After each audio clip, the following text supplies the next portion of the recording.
Hi everybody, welcome again to Champion Trading. What we're demonstrating for you is, as you can see, an all stainless steel 48-inch diameter accumulating table.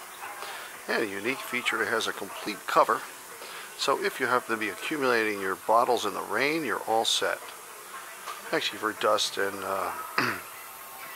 perhaps lighting installed in there. As mentioned, it's 120 volt. Has a Baldor DC drive with speed controller. Has a heavy support base underneath, 4 guide rollers. Does have an entry point right here on the table. We have lots of accumulators in our stock, both random, rotary, linear.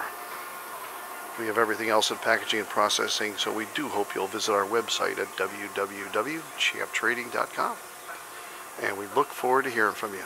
Thanks for joining us for this video today.